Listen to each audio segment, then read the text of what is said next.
द्वितीय आंग्ल मैसूर युद्ध। तो देखिए मित्रों, ये द्वितीय आंग्ल मैसूर युद्ध की टाइमिंग क्या होती है? 1780 से 84। इसका कारण क्या होता है? क्यों द्वितीय आंग्ल मैसूर युद्ध होता है? तो इसका सबसे प्रमुख ये कारण होता है कि जो मद्रास की संधि हुई रहती है 1769 में, मद्रास की संधि जो हुई होती है उसमें सीधे सीधे ये लिखा होता है कि अगर मराठा कभी आकर के मैसूर पर आक्रमण कर रहे हैं, ठीक, तो उनको बचाने के लिए अंग्रेजी सेना को आना पड़ेगा। ठीक है मित्रों, ये सीधा सीधा उस संधि में लिखा हुआ था। तो होता क्या है कि 1771 में मराठा लोग मैसूर पर आक्रमण कर देते हैं और अंग्रेजी सेना इनको बचाने नहीं आती, मतलब हैदर की तरफ से लड़ने नहीं आती है, मैसूर की रक्षा करने नहीं आती है। तो एक कारण ये निकल के आता है कि जब मराठे लोग आक्रमण कर देते हैं और हैदर अली की तरफ से लड़ने कोई अंग्रेजी सेना नहीं आती है, तब वो समझ जाता है कि भाई इसका उल्लंघन हो रहा है, उसको गुस्सा आता है। ठीक, दूसरा कारण क्या होता है मित्रों कि एक माही क्षेत्र होता है, ठीक, माही बंदरगाह भी कहिए या माही क्षेत्र कहिए, जो कि एक फ्रांसीसी बस्ती होती है, यह हैदर अली के अधीन होती है, उनके अंतर्गत आती है। और ये माही क्षेत्र कहाँ है भाई? मालाबार तट पर है। इसमें अंग्रेज सब क्या करते हैं, 19 मार्च, ठीक, 1779 को कब्जा कर लेते हैं इसका। ठीक है, समझिए संधि क्या थी? 1769 थी, मद्रास की संधि। और अंग्रेज माही पर आक्रमण कब करते हैं, मतलब उसको अपने अधीन कब कर लेते हैं, उसको कब्जे में कब कर लेते हैं? 1779 को। तो ये दो चीज़ निकल के करके आई। एक माही वाला आया जिससे अंग्रेज, मतलब ये हैदर सीधे अंग्रेजों से खफा हो जा रहे हैं उनके क्षेत्र को। ये माही क्षेत्र था क्या एक्चुअल में? यहाँ पर हैदर अली के बम वगैरह, बारूद वगैरह, ये सारी चीज़ें बनती थी। तो डायरेक्ट आप यहीं कब्जा कर ले रहे हो भाई, अंग्रेज सब आकर के डायरेक्ट माही पर ही कर ले रहे हैं। तो इससे गुस्सा हो जाते हैं हैदर अली। ठीक है, तो एक चीज़ ये निकल करके आया। एक वही 1771 मराठों का जो आक्रमण था वो निकल कर के आया, वो मद्रास की संधि के एकदम अपोजिट हो जाता है। उसमें सीधा यही लिखा होता है कि आप हमारी सहायता करेंगे अगर मराठे आक्रमण करते हैं। तो ये चीज़ क्लियर हुआ, कारण मैंने बता दिया। अब आइए इसके बारे में हम बात करते हैं। तो समय अवधि की मैंने बात करी तो 1780 से 84। ठीक है, अब आइए इसके बारे में बात करते हैं। हैदर अली जुलाई 1780, ठीक है, वही सब खफा हो करके ना, जो दो कारण होते हैं उनसे खफा होकर के ये क्या करता है, देखिए इसमें होता क्या है, डच साथ रहते हैं हैदर अली के, ठीक, निजाम साथ रहते हैं और मराठा साथ रहते हैं। ये हैदर अली के साथ रहते हैं, हैदर अली के साथ रहते हैं, तो ये डरता नहीं है। ठीक है, होता क्या है, वैसे भी ये साहसी बहुत होता है। तो 1780 ईस्वी में ये कर्नाटक पर आक्रमण कर देता है, कर्नाटक पर आक्रमण कर देता है।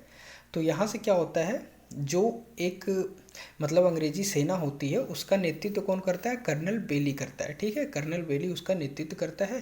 तो ये जब आक्रमण करके उसने हरा करके अर्काट पर आधिपत्य कर लेता है, कौन भाई? हैदर अली अर्काट को जीत जाता है। ठीक, यानी कर्नाटक पर आक्रमण किया और फिर अर्काट पर अधिकार कर लिया। फिर क्या होता है भाई, अर्काट पर जब अधिकार कर लेता है तो आप ये समझिए, इसको अभी छोड़ते हैं, आइए यहाँ पर बात करते हैं। फिर क्या होता है, 1781 में जब अर्काट पर आक्रमण मतलब अधिकार कर लेता है, तो ये जो 1781 का समय आता है, ठीक, वो सारी चीज़ें 1780 में चल रही हैं।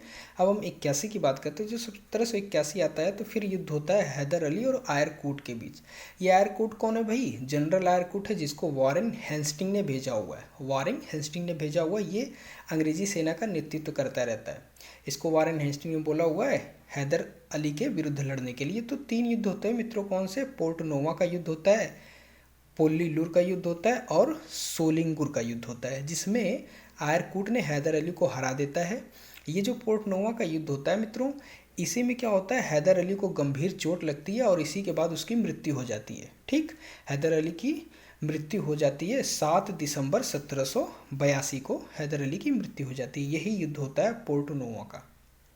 ठीक, तो देखिए होता क्या इसमें, जब हैदर अली की मृत्यु हो जाती है, आयरकूट वैसे भी हरा देता है, तो इसका कोई बहुत ज़्यादा इफेक्ट पड़ता नहीं, क्योंकि लोग जान नहीं पाते हैं कि हैदर अली को चोट लगी है, वह मरने वाला है। ठीक, और इसी बीच में आकर के टीपू सुल्तान गद्दी संभाल लेता है और वो लड़ने लगता है। तो समझिए, जब हैदर अली की मृत्यु होती है पोर्ट नोवा युद्ध के बाद ना, कुछ समय बाद मृत्यु हो जाती है 7 दिसंबर 1782 देखिए युद्ध क्या है भाई, 81 में है, मृत्यु 82 में हो रही है। तो ये मत समझिए एकदम युद्ध में ही, मतलब इसमें चोट लगती है, उसको गंभीर चोट लग जाती है। फिर क्या होता है, जनरल आयरकूट जो होता है वो भी मर जाता है। जब जनरल आयरकूट मर जाता है तो मैथ्यू जाते हैं ना भाई, कोई अंग्रेजी सेना का तो नेतृत्व करेगा, इनको तो वारेन हेस्टिंग भेजा रहता है। फिर मैथ्यू जाता है, मैथ्यू जाता है कब भाई, मैथ्यू जाता है 1700 समझिए 83 में। तो जब ये मर जाते हैं 1782 ईस्वी में इनकी डेथ हो जाती है, हैदर अली की मृत्यु हो जाती है 7 दिसंबर 1782। तो मैथ्यूज को क्या करता है, 1783 में बंदी बना लेता है, कौन, टीपू सुल्तान 1783 में बंदी बना लेता है। अब देखिए ये तीनों युद्ध हो चुके हैं। पोर्टनोवा का, यहाँ पर हैदर अली घायल हो जाता है, पोल्लीवुर का, ठीक, और सोलिंगुर का, ठीक, ये चीज़ हो गया। अब आयरकूट की मृत्यु के बाद यहाँ हैदर अली की भी मृत्यु हो जाती है। यहाँ आयरकूट की जब मृत्यु होती है आयरकूट की, तब भाई मैथ्यू जाता है, मैथ्यू से भी युद्ध होता है। तो इस समय टीपू सुल्तान रहता है।